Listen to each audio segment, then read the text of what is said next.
മൂന്നാം ഘട്ട അലോട്ട്മെന്റ് പൂർത്തിയായിട്ടും ജില്ലയിൽ തുടരുന്ന +1 സീറ്റ് പ്രതിസന്ധി ഉടൻ പരിഹരിക്കണമെന്നാവശ്യപ്പെട്ടുകൊണ്ട് ഫ്രറ്റേണിറ്റി മൂവ്മെന്റ് പാലക്കാട് ജില്ലാ കമ്മിറ്റി ഹൈവേ ഉപരോധിച്ചു.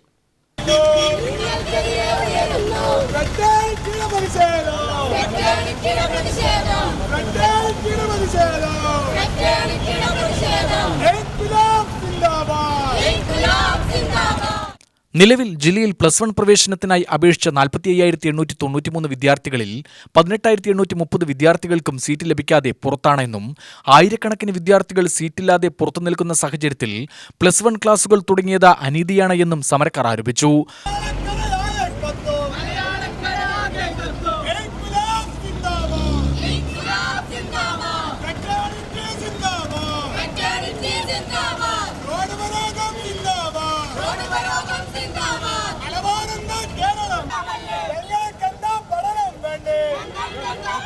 പത്താം ക്ലാസ് പരീക്ഷയിൽ വിജയിച്ച മുഴുവൻ വിദ്യാർത്ഥികൾക്കും +1 സീറ്റ് ലഭിക്കുന്ന തരത്തിൽ മതിയായ സ്ഥിരം ബാച്ചുകൾ അനുവദിക്കണമെന്നാവശ്യപ്പെട്ടുകൊണ്ടാണ് ഫ്രറ്റേണിറ്റി മൂവ്മെന്റ് നേതാക്കൾ ഹൈവേ ഉപരോധിച്ചത്. ടൗൺ സ്റ്റാൻഡിൽ നിന്ന് ആരംഭിച്ച മാർച്ച് KSRTC സ്റ്റാൻഡിന് മുന്നിലെത്തിയ ശേഷം പ്രവർത്തകർ റോഡ് ഉപരോധിച്ചു.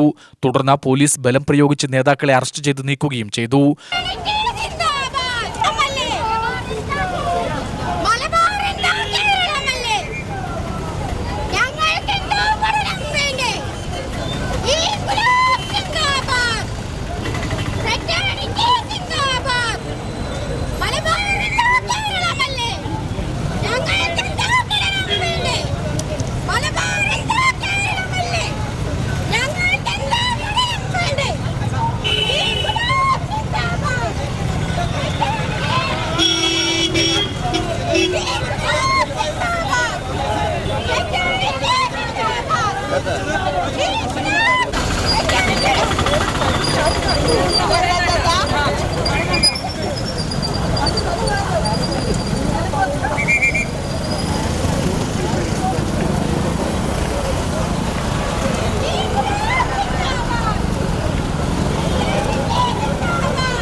ഫ്രറ്റേണിറ്റി മൂവ്മെന്റ് സംസ്ഥാന വൈസ് പ്രസിഡന്റ് സാബിർ അഹ്സൻ, ജില്ലാ general secretary Raseena Alathur, secretary Sulfikar, Sirajul Hasan, Rabiyathul Bushra, Rumana Asima എന്നിവരെയാണ് അറസ്റ്റ് ചെയ്തത്.